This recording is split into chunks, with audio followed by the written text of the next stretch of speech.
Muito bem, graças a Deus, queridos irmãos, amigos, sejam todos bem-vindos para mais uma videoaula desta feita, a de número 86, onde iremos falar sobre o seguinte tema, a oração de Jonas.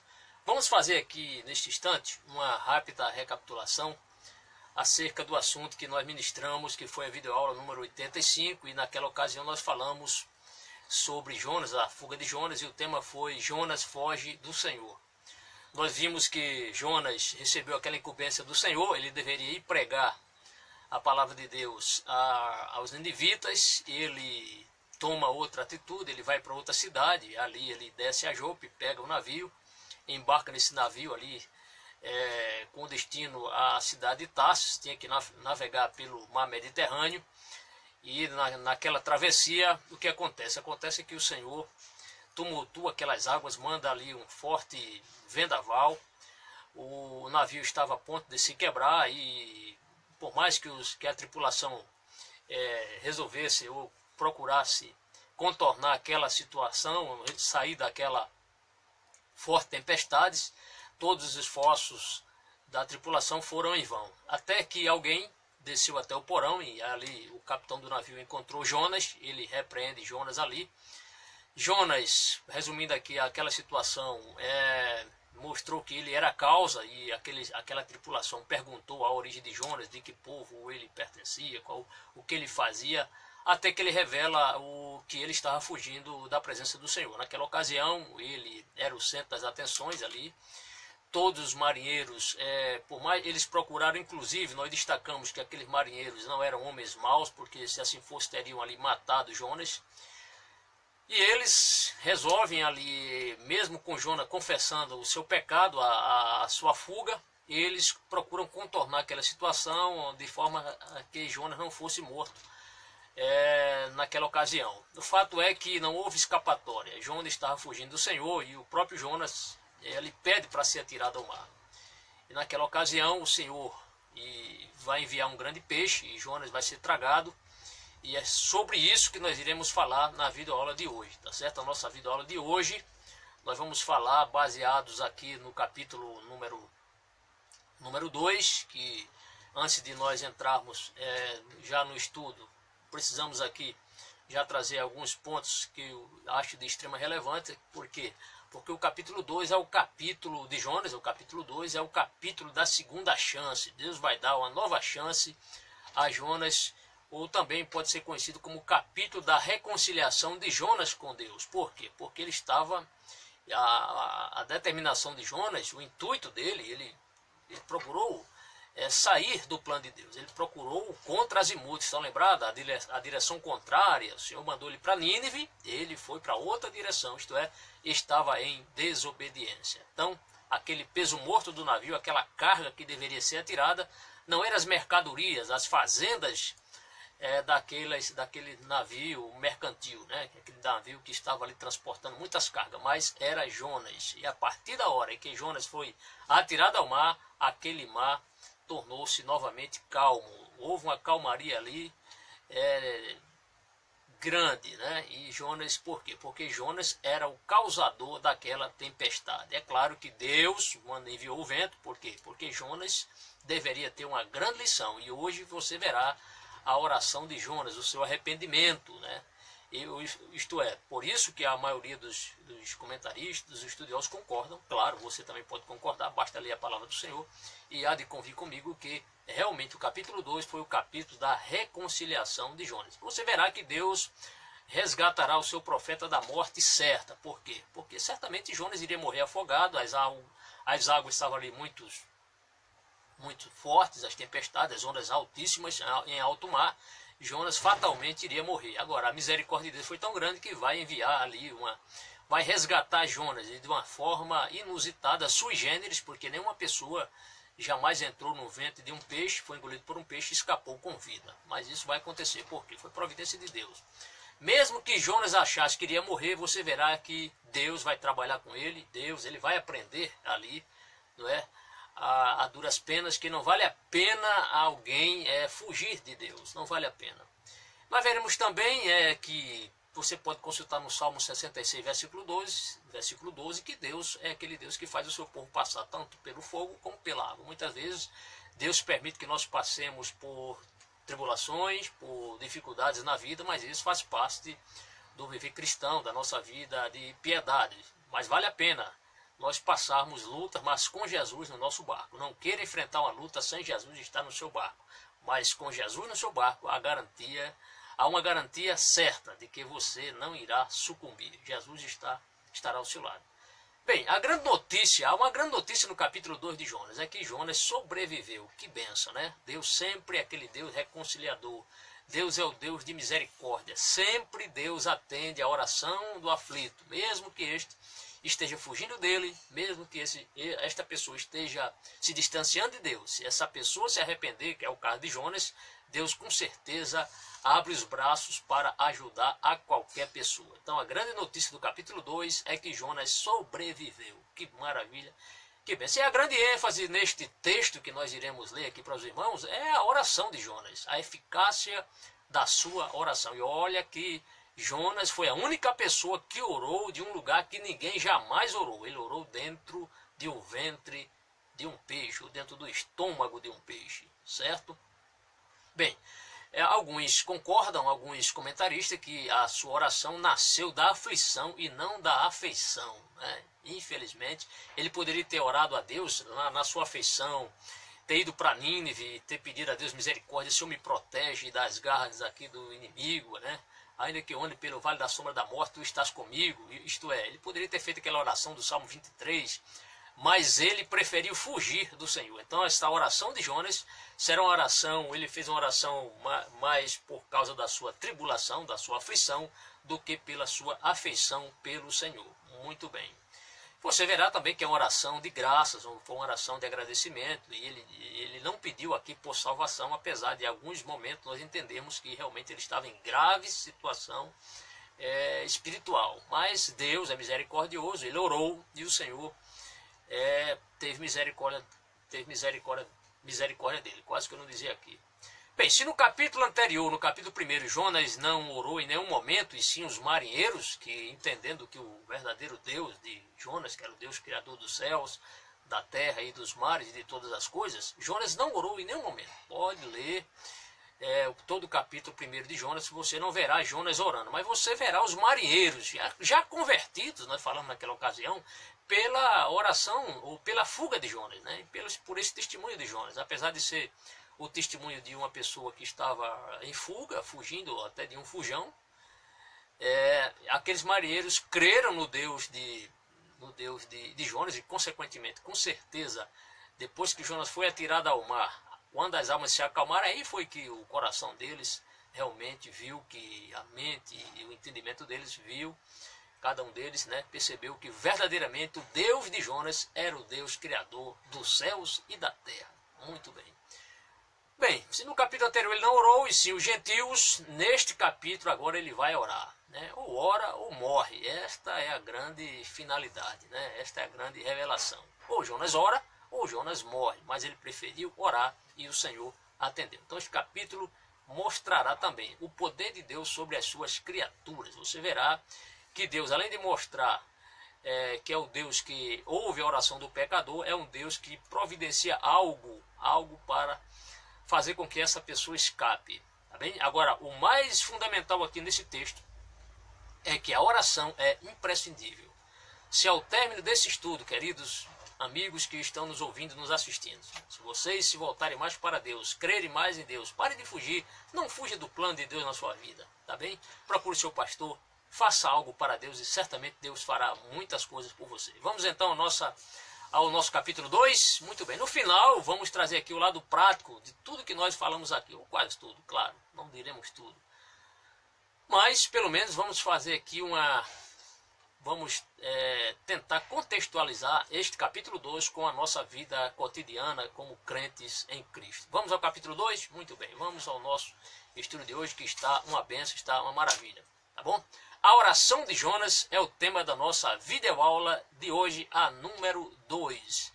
Jonas, capítulo 2, versículo de 1 a 10, não há um texto paralelo, é Jonas mesmo, não há outra, você não verá em outro livro da Bíblia algo igual ao que aconteceu aqui. Então, é um texto único e somente o seu livro, o livro do profeta Jonas, descreve.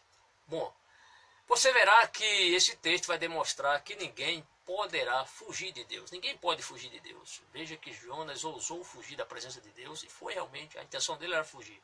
Mas Deus queria que o seu profeta fosse realmente cumprir o seu desígnio, isto é, ir pregar em Nínive, aquela cidade distante da região de Israel. Vamos lá? Então, capítulo número 2, versículo 1. O texto diz, veja bem, antes, é claro que Jonas pode ter orado, falado mais, mencionado mais palavras, ter orado mais do que o que consta no capítulo 2. Aqui acreditamos que seja uma síntese do que aconteceu. De fato, ele passou 3 dias e 3 noites no ventre do peixe, muitas coisas aconteceram ali, certo? Jonas também não era testemunho de muita coisa, ele não poderia ver nada, ele estava ali certamente num lugar muito escuro, fétido. Imagina o estômago de um peixe grande, né? Ali, então, era uma situação difícil. E Jonas só não morreu porque a misericórdia de Deus chegou até ele. Claro, tudo isso proveniente da sua oração, do seu arrependimento. Capítulo 2, versículo 1 diz, e orou Jonas ao Senhor. Veja bem, orou Jonas ao Senhor, seu Deus. Ainda que Jonas estivesse em desobediência, Deus não deixou de ser o Deus dele, o Deus de Jonas. O texto vai nos mostrar aqui muito claro, de forma clara. E orou Jonas ao Senhor. Ele não tinha outra alternativa. Pregar para quem ali? Né? Ele só tinha que orar. Falar com quem? Com Deus. Então ele falou em oração ao Senhor. E o texto diz, e orou Jonas ao Senhor, seu Deus, das entranhas do peixe, isto é, de dentro do peixe. Ele estava confinado naquele lugar escuro, naquele lugar mal cheiroso, com certeza, fétido. Mas ele ora ao Senhor, isto é, ele estava naquele calabouço, de uma espécie de calabouço, podemos assim admitir, não é? Naquele lugar apertado e escuro para Jonas, isto é, ele estava em aflição. Então veja que o lugar, o versículo 1 mostra o lugar de sua oração, o lugar de Jonas. De onde ele orou? De dentro das entranhas do peixe, certo? De dentro. Não espere, meu irmão, passar por uma situação tão difícil para chegar a orar. Oremos antes, para que quando as adversidades chegarem, nós possamos estar prontos, assim como Daniel orou e o Senhor o livrou. Versículo 2. Aí começa Jonas, então, a descrever o que ele passou, o que ele sentiu estando dentro do estômago daquele peixe, das entranhas do peixe. O texto diz, e disse, na minha angústia, então ele estava angustiado, ou seja, ele estava é como se ele dissesse, em meu desespero, não havia outra alternativa para Jonas. Não havia outra alternativa. A única alternativa de Jonas era orar ao Senhor. E o texto diz, e disse, na minha angústia clamei ao Senhor. E o texto diz, e ele me respondeu. Que maravilha! Que Deus presente na angústia é o nosso Deus, o Deus de Abraão, o Deus de Isaac, o Deus de Israel. Ele diz, clamei ao Senhor e ele me respondeu. Ou seja, ele estava em desespero, ele clamou a Deus e Deus veio em seu socorro. Quando o texto diz, ele me respondeu, isto é, significa dizer que Deus veio em seu socorro. E ele diz, do ventre do inferno gritei e tu ouviste a minha voz. Ele comparou aqui do ventre do inferno como se ele estivesse no próprio Seol, como se ele estivesse num lugar ali, como se ele tivesse perdido. Na verdade é isso, ele fala aqui do ventre do inferno, isto é, da morte, do Seol. Ele orou, gritei, e tu ouviste a minha voz, isto é, tu ouviste o meu clamor. Então veja que a situação que Jonas, ele estava ali realmente sepultado ali, no ventre do peixe, estava confinado, sepultado. Claro que Deus, a providência de Deus foi tremenda, foi grande, que se Deus quisesse que Jonas tivesse morrido, Deus não mandaria nem o peixe, deixaria Jonas morrer ali pelas águas, perecer afogado pelas águas. Mas o Senhor tinha um plano na vida de Jonas. E este plano foi em decorrência da sua desobediência. Mas ele orou, e o Senhor ali atende as orações do seu servo. Isto aqui é maravilhoso, amados. O registro essa síntese, por isso que eu disse aqui quase no início do nosso estudo, Jonas certamente deve ter orado muito mais de uma vez. Ele teve 3 dias e 3 noites para orar, fazer o seu culto ali, só ele e Deus, e mais ninguém. E ali o Senhor ouviu o seu clamor, ouviu a sua voz. Então ele está aqui narrando a sua oração. Ele está narrando a sua oração. Jonas está narrando. Então, ele orou de um estranho local, onde ninguém mais orou nesta vida. Ninguém nunca orou dentro de um peixe, mas Jonas orou. E o mais importante é que Deus ouviu a oração de Jonas. Isso é uma prova de que ninguém pode escapar de Deus. Ninguém pode dizer, olha, Deus não está me ouvindo, Deus não me atende. Por quê? Porque Jonas orou de dentro de um peixe, debaixo das águas, nas profundezas dos mares. Ele orou. O peixe não ouviu a oração de Jonas, mas Deus ouviu a oração de Jonas. O versículo seguinte, né, nós veremos que Jonas mostra que, na verdade, apesar dos marinheiros terem atirado o profeta Jonas, ele mesmo pediu para ser atirado ao mar, ele mostra aqui que quem de fato jogou ele ao mar, tudo ali foi Deus, era o desígnio de Deus, era a vontade de Deus. Então, nós veremos nesse capítulo 3 a proteção e o favor que Jonas obteve. O texto diz assim, porque tu me lançaste. Jonas aqui atribui a sua grande prova, né? Ele aceita até a sua disciplina, né? Por Deus, porque o texto diz, versículo 3, acompanhe. Porque tu me lançaste no fundo, no coração dos mares. Ele diz, porque tu me lançaste. Então veja que ele não disse, porque os marinheiros me lançaram, porque eu pedi, eu solicitei que eles me atirassem ao mar. Não, mas o texto diz, ou seja, ele atribui que isto era o desígnio de Deus, era a vontade de Deus que Jonas fosse lançado ao mar. Por isso que ele diz, porque tu me lançaste no fundo, no coração dos mares, e a corrente me cercou, ou seja, as correntezas marinhas ali o cercaram, todas as tuas ondas. Ele começa então a dar uma descrição aqui de tudo que ele sentiu na pele, né? Dentro do peixe ou fora do peixe. Então ele diz, as correntes me cercaram, a corrente me cercou, todas as tuas ondas e as tuas vagas, né, têm passado por cima de mim. Então veja que ele fala ali da maré alta, constante, maré alta para ele em todos os momentos, né?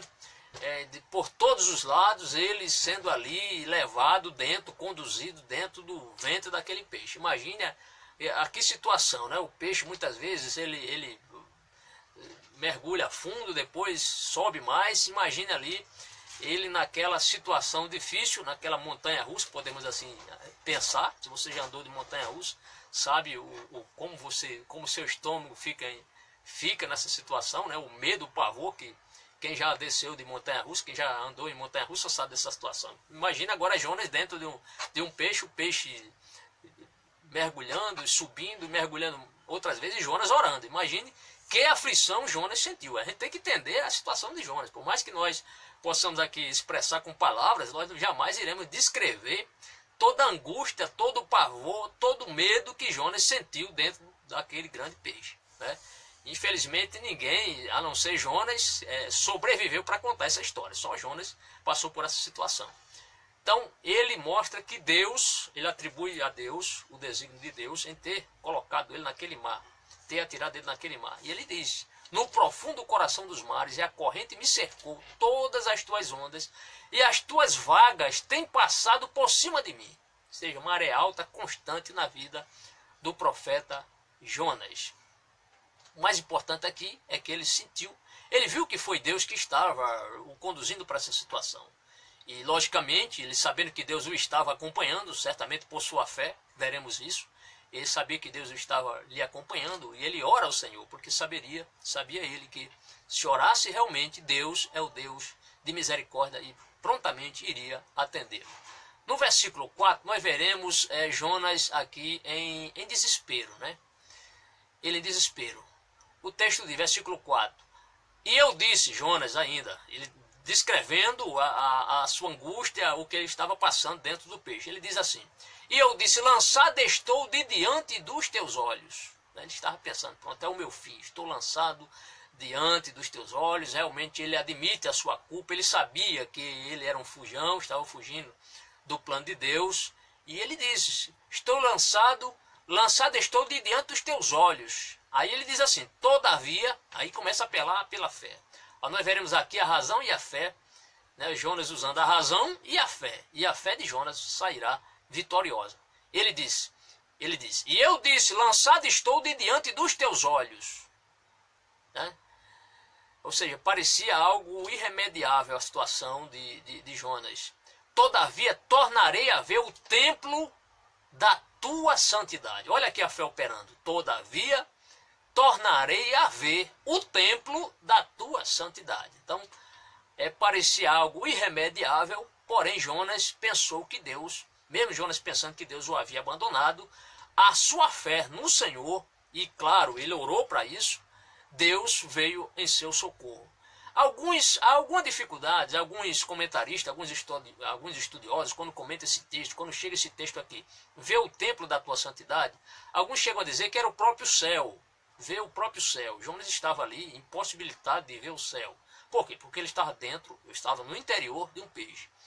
Mas alguns comentaristas chegam a defender um ponto de vista que é fundamental. Ele diz, quando Jonas fala que ele tornaria a ver o templo da sua santidade, estava se referindo ao templo de Salomão, ao templo que estava na cidade de Jerusalém. Então, a estes dois comentários, a estes dois pontos de vista de comentaristas, de homens que estudam com bastante objetividade e pesquisa, né, a palavra do Senhor. Então, duas definições quanto a esse termo templo. Pode estar se referindo ao templo, entenda-se como o céu, a morada de Deus, os céus, como também pode se referir ao templo de Salomão, construído por Salomão ali no seu reinado.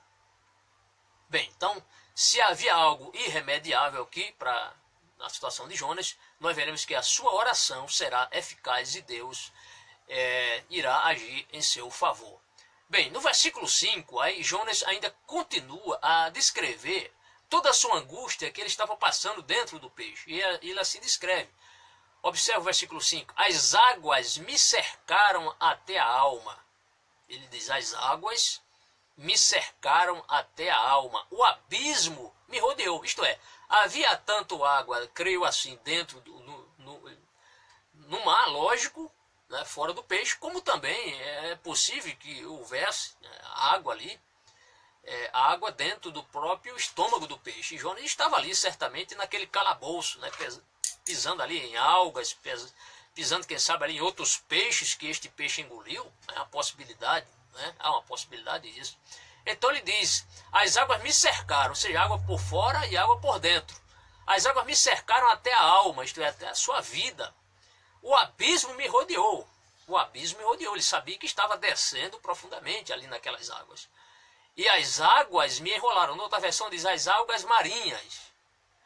Então o texto diz, as algas me enrolaram na minha cabeça. Certamente ali, dentro do peixe, havia outros alimentos que o grande peixe engoliu. Não só Jonas, como certamente outros algas. Ele diz que essas algas enrolaram-se na sua cabeça, claro, dentro de um estômago de um peixe. Imagine o que tem dentro lá. Então Jonas estava compartilhando ali esse espaço junto com outros alimentos que este peixe certamente tinha tragado, ou antes, ou durante, ou depois que ter engolido o profeta Jonas, o profeta do Senhor. No versículo 6, nós veremos Jonas ainda começando agora a descrever ainda a sua descida, porque o peixe começou a descer. E ele cita aqui as profundezas da terra. Nós sabemos que no mar tanto há muitas montanhas, como há grandes abismos dentro das águas dos mares. Então, lógico, aqui ele estava navegando ainda, aquele peixe, no mar Mediterrâneo. O versículo 6 diz, eu desci até aos fundamentos dos montes. Aos fundamentos dos montes. Você sabe que dentro dos mares há muitos montes, montanhas, claro, todos os montes submersos, grandes buracos, né? Grandes fendas, certamente, vales. Né? Então o texto diz, eu desci até os fundamentos dos montes. E ele diz mais, os ferrolhos da terra correram-se sobre mim. Né? Então está descrevendo o peixe ali navegando com ele, e Jonas dentro do peixe, dentro do estômago do peixe, nas entranhas do peixe, e ele aqui descreve que ele descia até aos fundamentos dos montes, isto é, o peixe, claro, cumprindo o desígnio de Deus, engoliu o seu profeta, e Deus queria dar a Jonas ali uma grande lição, que não vale a pena desobedecer a Deus. E ali o Senhor mostra a ele, né, e Jonas tem esses pavores ali dentro das entranhas do peixe, o peixe descendo cada vez mais, ele chega a dizer que desceu aos fundamentos dos montes, isto é, nas partes baixas da terra, extremas da terra, né? E os ferrolhos da terra correram-se sobre mim. E o texto diz sempre, para sempre. Mas aí ele começa na sua oração, ele já demonstra a resposta à sua oração. Quando ele descreve aqui na parte B do versículo 6, ele diz: mas tu livrastes a minha vida da perdição. Mas tu, isto é, aquele mesmo Deus que ele atribui, quando nós lemos no versículo 3, tu me lançaste no profundo do coração dos mares, era o mesmo Deus que agora, em decorrência da sua oração, do seu arrependimento, ele estava atribuindo a Deus o livramento. Por quê? Ele diz: mas tu livraste a minha vida da perdição. Por quê? Porque fatalmente, se Deus não tivesse ouvido a sua oração, se Deus não tivesse se importado com Jonas, Jonas certamente iria perecer. Lógico, claro, evidente, Jonas iria morrer. Mas o texto diz: mas tu livraste a minha vida da perdição. E ele diz: ó Senhor meu Deus, né? Ou seja, Deus trouxe a vida de volta para ele, né? Alguns comentaristas chegam a dizer, mas não há razão suficiente, né? A Bíblia declara isso. Alguns estudiosos, eu já li algo sobre isso, chegam a dizer que Jonas chegou a morrer, né? E foi ressuscitado. Mas a Bíblia não fala sobre isso.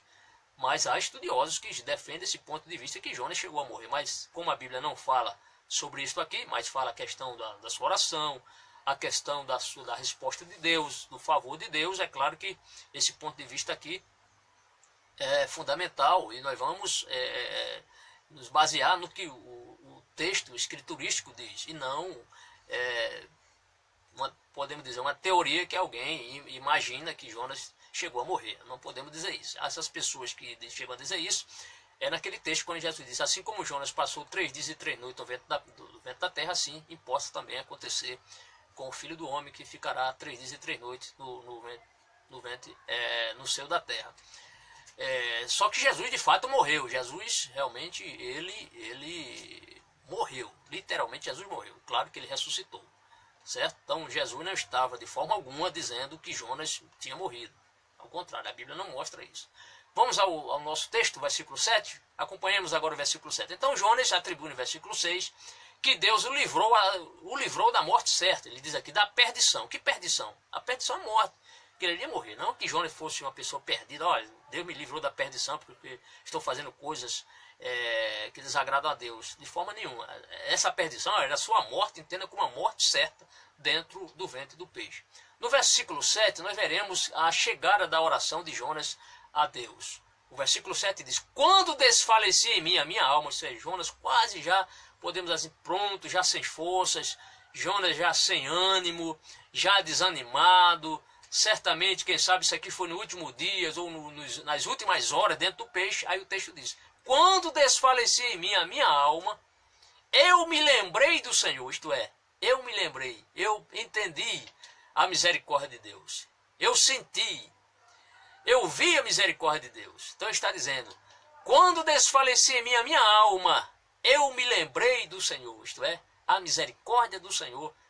Jonas não tinha se esquecido da misericórdia de Deus. O texto diz: quando desfalecia em mim a minha alma, eu me lembrei do Senhor, e entrou a minha oração no templo da tua santidade. Isto é, entrou a minha oração significa dizer, subiu a ti a minha oração no templo da tua santidade. Lógico que Deus, por estar nos céus, entendemos que templo, nesse sentido aqui, não seria o templo de Salomão. Poderia ser, mas Deus não habitava no templo de Salomão.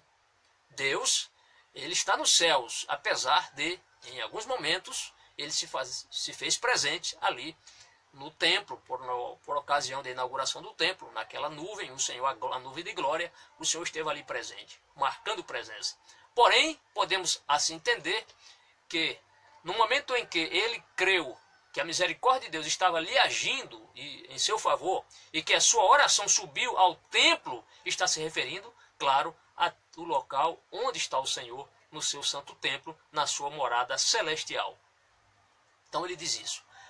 No versículo 8, Jonas começa a mostrar aqui algo muito relevante. Ele começa a mostrar algo que para nós hoje, no pleno século XXI, é fundamental. Não seja uma pessoa idólatra. Se você é uma pessoa idólatra que acredita no poder das imagens de esculturas, imagem de escultura não tem poder nenhum. Leia o Salmo 115. Há tantas passagens na Bíblia que mostram a ineficácia das imagens de escultura. Por quê? Porque são deuses, são imagens feitas por mãos pecadoras, mãos de homem. E eles não têm a mínima condição de fazer nada, são inertes, não se mexem, não falam, não conversam, não ouvem, não seguram as coisas, não andam. Por quê? Porque são deuses falsos. E Jonas vai descrever aqui que o poder de Deus é excelente. E os outros deuses não são nada. Observe o versículo 8. Os que observam as vaidades, entendem como as imagens tolas, imagens de escultura. Há uma versão que fala sobre, nesse sentido, ele está se referindo aqui às imagens. Os que observam as vaidades, essas vaidades aqui no sentido das falsas doutrinas, dos falsos ensinamentos provenientes desses falsos deuses. Então ele diz, os que observam as vaidades vãs deixam a sua própria misericórdia. Deixam a sua própria misericórdia. Ele viu a ineficácia dos deuses dos marinheiros. Certamente os marinheiros devem ter falado com ele, olha, nós fizemos de tudo aqui, clamamos aos nossos deuses e nada aconteceu. Nada aconteceu. Jonas sabia que o Deus verdadeiro era o Deus de Israel. Ele sabia da história de Elias, quando Elias enfrentou os profetas de Baal, e Baal não fez nada, mas o Deus verdadeiro mandou fogo do céu e consumiu o holocausto. Então Jonas diz, os que observam as vaidades vãs deixam a sua própria misericórdia. Eu quero ler esse mesmo texto em outra versão aqui na NVI, e vai ficar até mais claro para você entender esse texto. Vamos ler esse texto, porque eu achei ele tão relevante em outra versão, e fica até mais claro, mais fácil para você entender. Vamos ler o texto de Jonas, mesmo capítulo 2, versículo 8. Eu vou ler na versão Almeida corrigida, o versículo 8, e vou ler na nova versão internacional.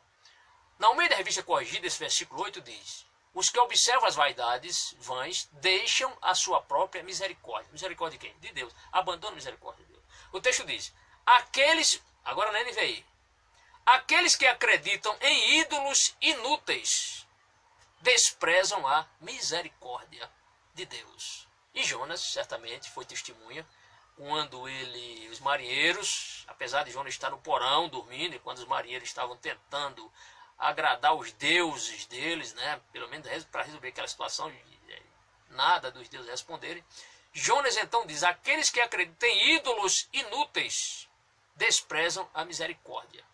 Aliás, todo ídolo é inútil, certo? Só Deus é útil, o verdadeiro Deus de Israel. O versículo 9 diz, aí Jonas começa agora, Jonas faz um voto no versículo 9, um voto a Deus.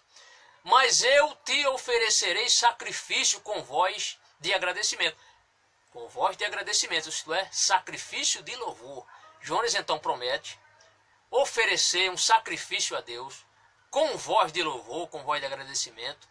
E ele diz mais, o que votei pagarei, do Senhor vem a salvação. Aí no esse mesmo versículo, nós vamos ler na NVI. Ele diz, mas eu, com cântico de gratidão, ou seja, com voz de louvor, aí com canto de gratidão, oferecerei sacrifício a ti. O que eu prometi, cumprirei totalmente. A salvação vem do Senhor. Então Jonas, ele arremata aqui a sua oração, mostrando que ele iria, certamente ele entendeu que deveria obedecer a Deus, certamente entendeu que deveria ir para Nínive, certamente entendeu que Deus agiu com misericórdia e ele não iria perecer. E a certeza disso é que ele promete, quando sair daquela situação, ele oferecer sacrifício com voz de agradecimento, ou seja, sacrifício de louvor a Deus. Ele iria louvar a Deus pelo livramento que Deus lhe dera. E além disso, ele faz um voto, o que votei pagarei. Não sabemos que voto ele fez, né? Não sabemos, o texto não expressa o teor das suas palavras, do que ele votou, mas o texto diz, ele aqui faz essa síntese: o que votei pagarei, do Senhor vem a salvação. Isto é, este versículo 9 está mostrando que Jonas está expressando a sua gratidão ao Senhor.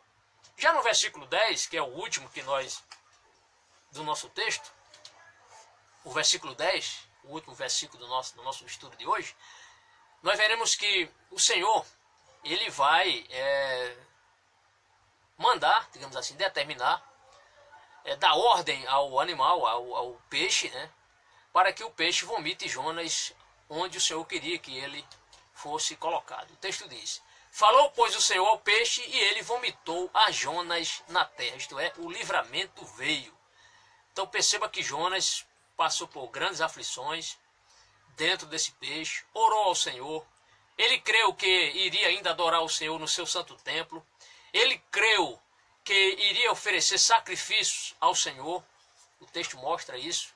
Mostrou o texto no final do versículo 9 que ele fez um voto ao Senhor, apesar de não sabermos que voto ele fez. E o versículo 10 mostra a resposta de Deus à oração de Jonas. Falou, pois, o Senhor ao peixe. Veja bem, falou, pois, o Senhor ao peixe. O mesmo Deus que falou para que aquele peixe engolisse o seu profeta e o preservasse e o guardasse, foi o mesmo Deus que ouviu a oração do seu profeta e falou ao peixe, o texto diz, e ele vomitou Jonas na terra. Isto é, o poder de Deus é sobre todas as criaturas. Então Deus deu ordem, né? O Senhor nosso Deus deu ordem ao peixe, e o peixe cumpriu a ordem do Senhor. Você veja que esse peixe foi mais obediente do que Jonas, né?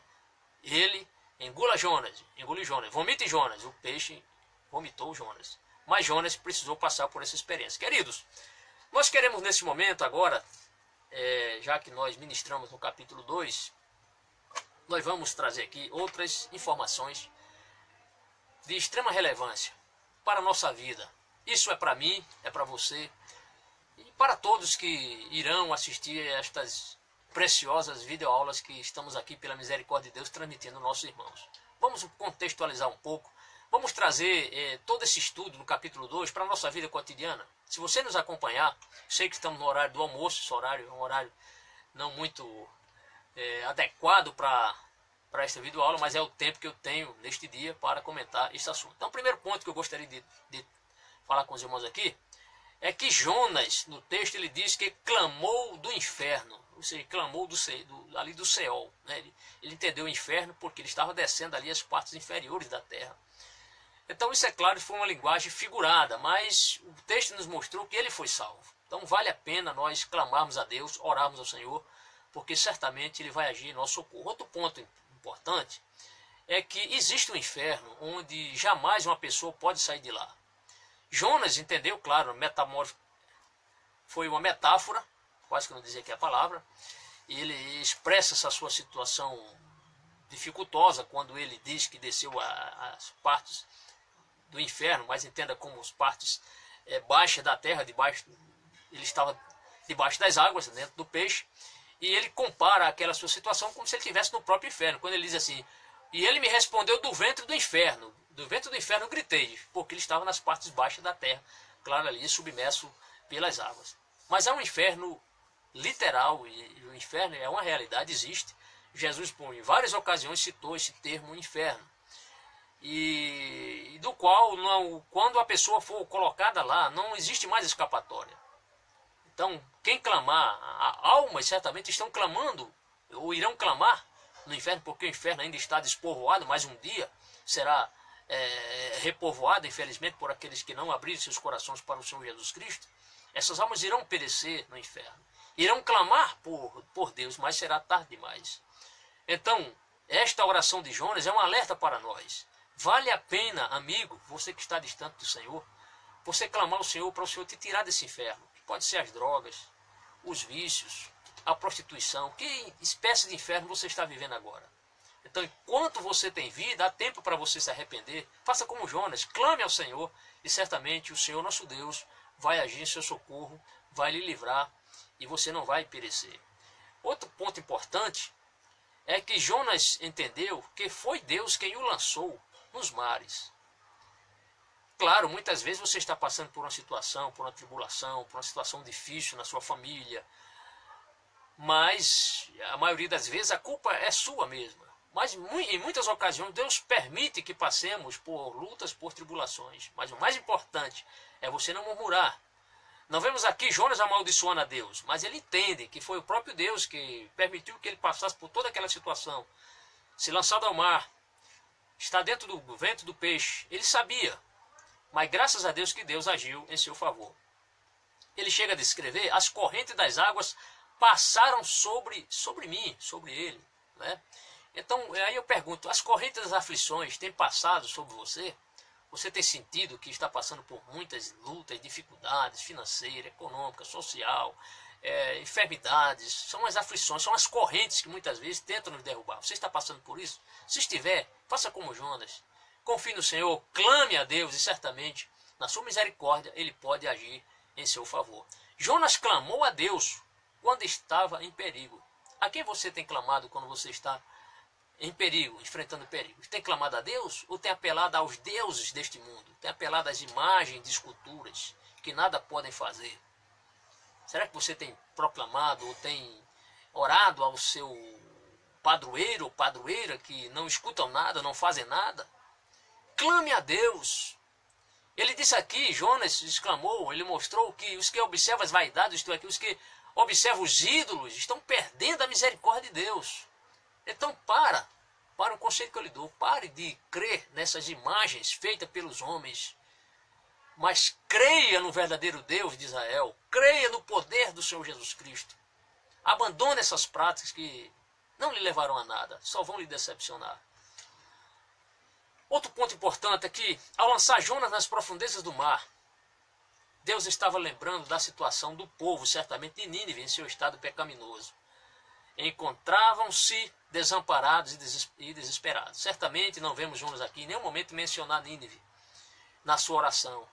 Mas certamente ele pode ter pensado no destino dos ninivitas. Poxa, como eu fugi, agora estou precisando da misericórdia de Deus. E será que os ninivitas também não precisariam dessa mesma misericórdia? É um ponto a pensarmos sobre essa situação. Jonas aceitou a disciplina de Deus. Jonas aceitou a disciplina de Deus. Isso é muito interessante e importante na nossa vida. Temos que aceitar a disciplina de Deus, porque Deus corrige os filhos que Ele ama. A forma como reagimos à disciplina determina quando seremos beneficiados por ela. Dependendo da forma como você reage à disciplina de Deus, assim também, dependendo da sua reação em aceitar a disciplina de Deus, isso tem tudo a ver com o que você vai colher fruto dessa disciplina.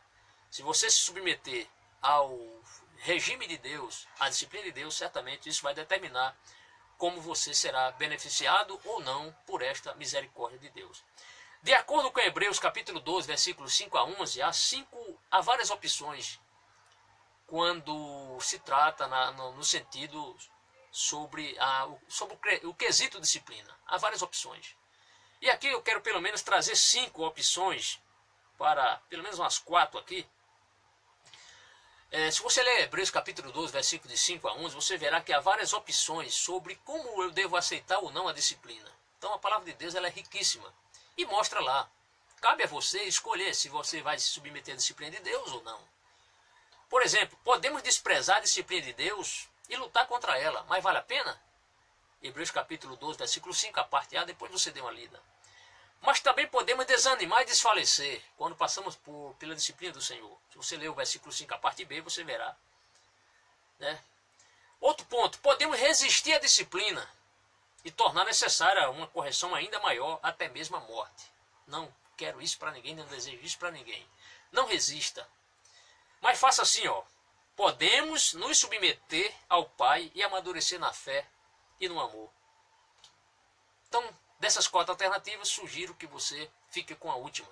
Né? Submeta-se ao cuidado de Deus, à disciplina de Deus, e certamente você será tratado, porque Deus corrige seus filhos, mas corrige com amor.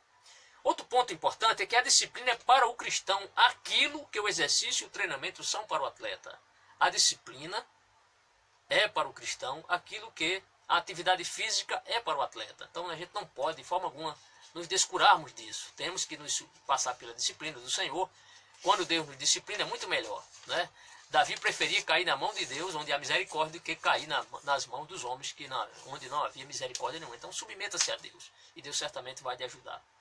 A prova de Deus ter disciplinado seu servo é a prova de que Jonas era verdadeiramente um filho de Deus. Então, é a prova cabal aqui, que Jonas realmente era um filho de Deus, foi que verdadeiramente ele foi disciplinado pelo Senhor, submeteu-se à disciplina, e Deus o tratou como filho, né? Porque Deus corrige seus filhos.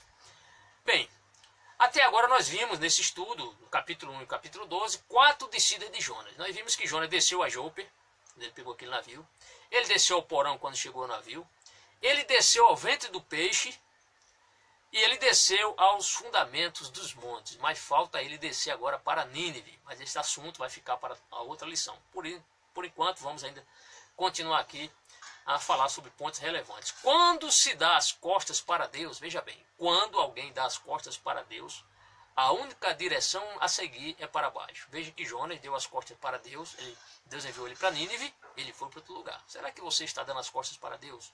Está rejeitando alguma tarefa na igreja? Ajuda o seu pastor.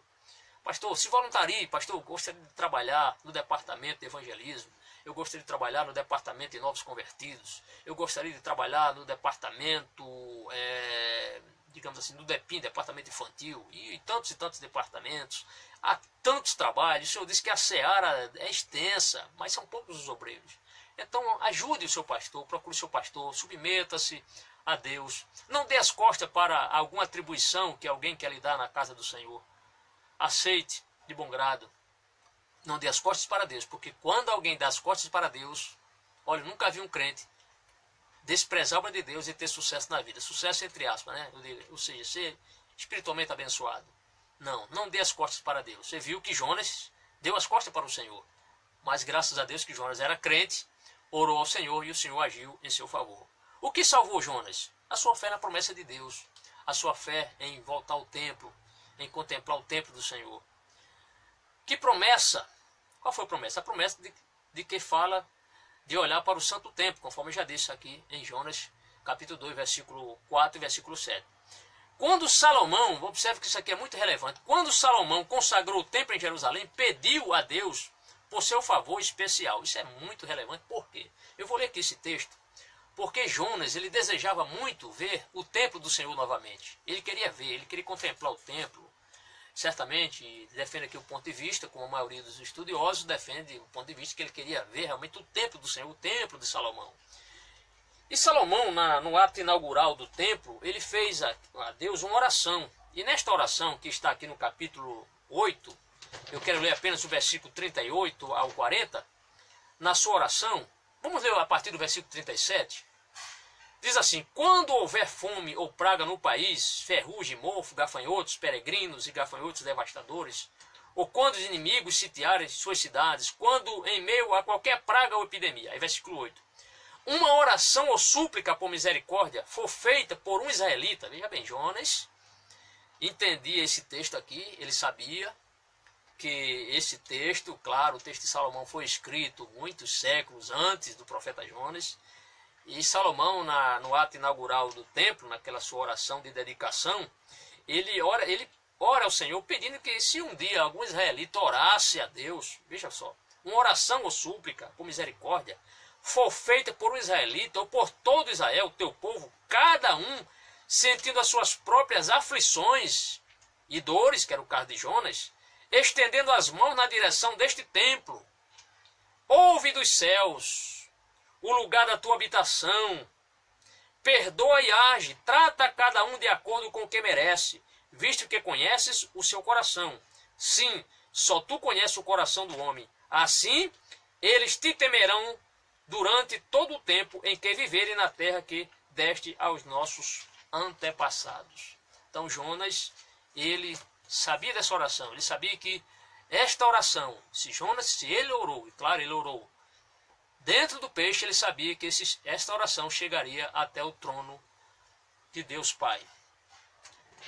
Bem, Jonas apropriou-se dessa promessa. Ele conhecia o texto, ele sabia desta eficácia da oração a Deus. Outro ponto relevante é que pessoas questionam que tipo de peixe engoliu Jonas. Pessoas que ficam questionando, mas que tipo de peixe engoliu Jonas, né? Mas, meus amados, nós não precisamos sair por aí medindo o tamanho dos peixes, vendo aí a garganta dos peixes, se realmente dá para passar um homem ou não. Acontece ali que foi um peixe, podemos ter um peixe especial. Foi algo que Deus, na sua presciência, permitiu, fez com que esse peixe fosse criado, esse peixe.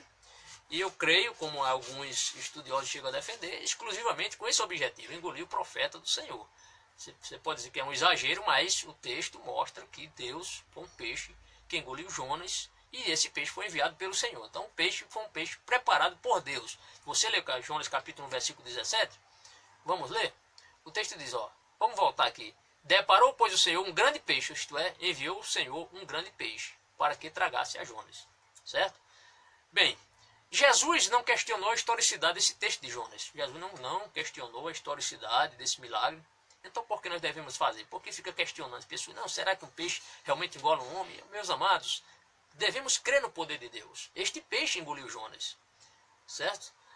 Tem algumas pessoas até que chegam a dizer, olha, se a Bíblia dissesse que Jonas engoliu uma baleia, eu acreditaria.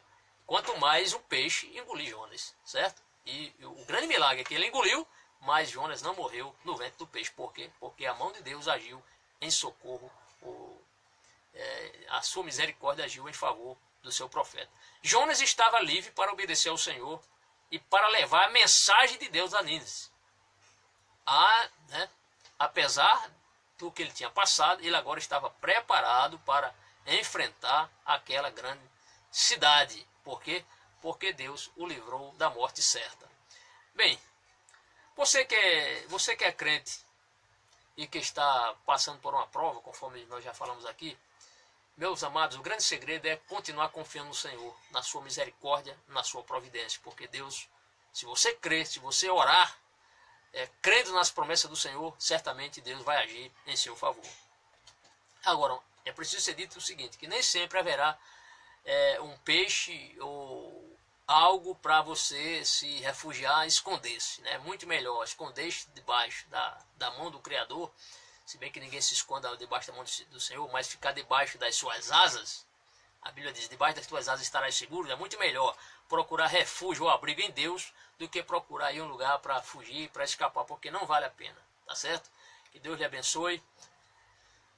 Muito bem. E já finalizando aqui o nosso estudo, eu quero aqui fazer só uma consideração aqui, um ponto que eu achei interessante escrever aqui. Quando você souber que Deus quer que você faça alguma coisa, não fuja, não fuja. Por quê? Porque nem sempre Deus Deus se compromete em lhe livrar. Ali era um objetivo de Deus. Jonas deveria pregar em Nínive. Ele fugiu, mas nem sempre significa que sempre que nós fugirmos, sempre Deus virá em nosso socorro. Por que Deus veio em socorro a Jonas? Porque ele orou, porque ele creu. E quantas pessoas têm abandonado a casa do Senhor, têm abandonado o trabalho do Senhor, o ministério que Deus lhe deu, e estão aí correndo perigo de vida. Por quê? Porque estando muitas vezes afastados da presença do Senhor, viraram as costas para o Senhor, estas pessoas não têm orado mais, essas pessoas não têm mais crido no poder de Deus, essas pessoas não têm lido a palavra do Senhor para se alimentar. E aí ficam fracas e assim perecem.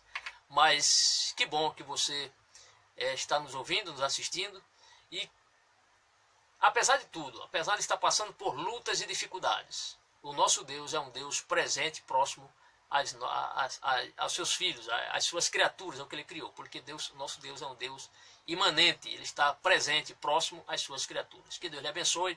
Quero lhe convidar para a nossa próxima videoaula, que será a videoaula número 87, cujo tema é Jonas vai a Nínive. Quero lhe convidar para essa importante aula, tá certo? Falta apenas 2 videoaulas para nós encerrarmos aqui acerca do ministério do profeta Jonas. Que Deus lhe abençoe grandemente. Amém.